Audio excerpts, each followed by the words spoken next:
మన రక్షకుడైన యేసుక్రీస్తు నామములో అందరికీ వందనాలండి. ఈరోజు దేవుని మాటలు 1 కొరింథీయులకు రాసిన పత్రిక 6వ అధ్యాయము 20వ వచనము. విలువ పెట్టి కొనబడిన వారు గనుక మీ దేహముతో దేవుని మహిమపరచుడి. ప్రియమైన దేవుని బిడ్డలారా, నీవు యేసును నమ్మి ఆయన రక్తంలో కడగబడడం ద్వారా నీవు విలువ పెట్టి ఆయన రక్తము చేత కొనబడ్డావు. కాబట్టి ఈ దేహము దేవుని నిమిత్తమని నీవు గుర్తించాల.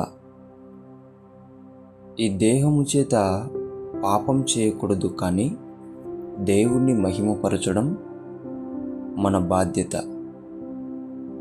దేవుని బిడ్డలారా, దేవుణ్ణి మహిమపరచడం ఎలా అంటే, పాపమునకు దూరంగా పారిపోతే దేవుణ్ణి మనం మహిమపరిచినట్టే.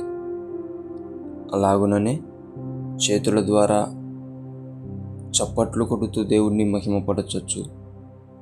కాళ్ళ ద్వారా దేవుని మందిరం వైపు అడుగులు వేస్తే దేవుణ్ణి మహిమపరిచిన వారమవుతాం.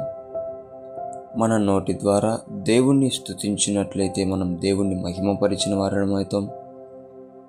మన హృదయము ద్వారా దేవుణ్ణి కొనియాడితే దేవుణ్ణి మనం మహిమపరుస్తూ ఉంటాం.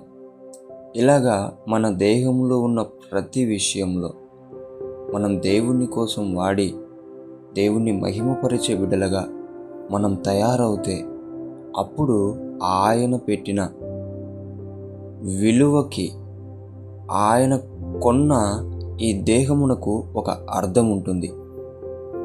దేవుని బిడ్డలారా, యేసు రక్తానికి విలువ ఉండాలంటే నీ దేహము పాపమునకు దూరంగా పారిపోయి పరిశుద్ధతకు దగ్గర అవుతే అప్పుడు ఆయన విలువ పెట్టి కొనబడిన దానికి ఒక నిజమైన ఒక అర్థం ఉంటుంది.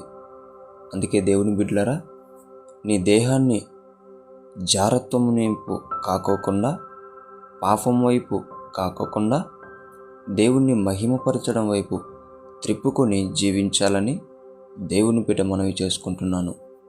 దేవుడి మాటలను దీవించునుగాక. ప్రార్థించుకుందాం. యేసయ్యా, మీకు వందనాలు నాయన. గొప్ప దేవుడానికి వందనాలు. మా కోసం ప్రాణం పెట్టి నీవి దేహంను నన్న తండ్రి కొన్నావు ప్రభువా.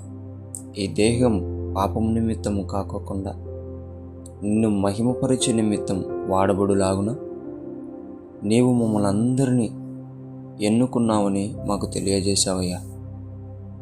అదేవిధముగా మేము కూడా జీవించినట్లు శక్తిని, బలమును దయచేయమని యేసు నామమున ప్రార్థిస్తున్నాం తండ్రి. ఆమేన్.